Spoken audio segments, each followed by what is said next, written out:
Robank parmi les 30 banques africaines à fort impact régional. Dans son édition du 15 juillet 2020, Financial Afrique classe Robank parmi les 30 banques africaines à fort impact régional. Cela n'est pas le fait du hasard, mais d'un travail acharné au sein de cette institution en matière de gouvernance. En effet, Robank fournit des efforts considérables en la matière et le résultat est palpable. Conscient de son rôle dans l'essor économique de la République démocratique du Congo, Robank continue de porter les projets qui s'inscrivent dans les axes stratégiques de la digitalisation, de la rationalisation et de l'autonomisation.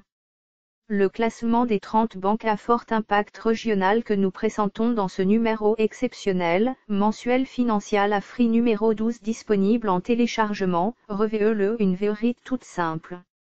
Les actifs sont fonction de la démographie, du PIB, du degré d'industrialisation du pays d'origine, de son ouverture et de son insertion dans les chaînes de valeur financières et industrielles mondiales. C'est pourquoi les banques sud-africaines occupent les premières places du classement FA, challengées par les Marocaines, les Nigérianes et les Égyptiennes. À ces paramètres du pays d'origine s'ajoute la fonction temps, fondamentalement liée à l'argent.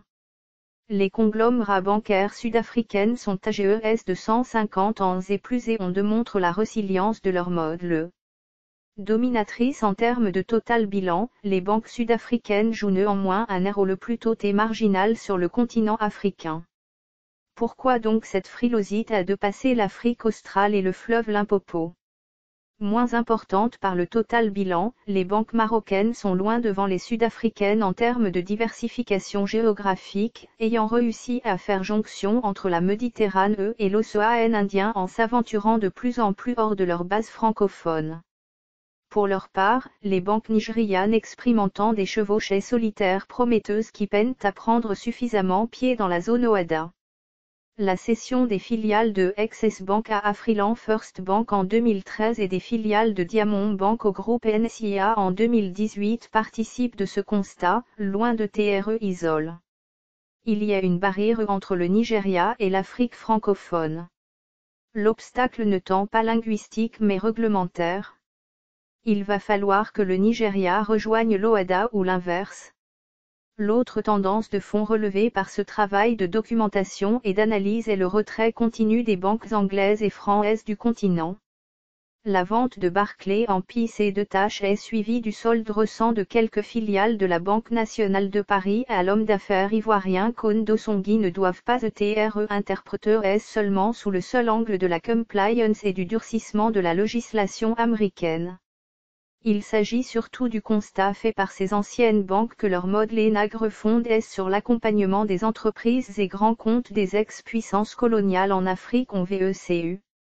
Une nouvelle configuration du secteur privé africain est en cours. Le groupe BGFI et Afriland First Bank dans la zone CEMAC, Coris Bank International et NCA Bank dans la zone Union économique et monétaire de l'Ouest africain, Attijari Wafa Bank, BCP et Bank of Africa depuis leurs origines marocaines et United Bank for Africa, Zenith et Guarantee Trust Bank du Nigeria incarnent cette émergence d'un secteur bancaire africain exercant sur plusieurs pays. Il s'agit là de vecteurs indispensables pour la montée des échanges interafricains. Car si les banques françaises et anglaises étaient construites sur des orientations verticales nord-sud, les banques indigènes, confrontées aux barrières réglementaires des pays occidentaux, sont nécessairement inscrites dans une perspective horizontale et intégrationniste. Confrontées à un environnement réglementaire souvent difficile, ces banques africaines sont les acteurs du processus historique indispensable dans la construction d'un secteur privé dynamique et l'élargissement des classes moyennes. C'est pour ressortir l'importance de cette perspective horizontale que le classement de Financial Afrique donne toute son importance au réseau pays. Méthodologie du classement. Critères de classement et scoring. Le réseau pays, 1 point par pays. Le total bilan, 1 point par milliard de dollars. Le PNB, 1 point par milliard USD.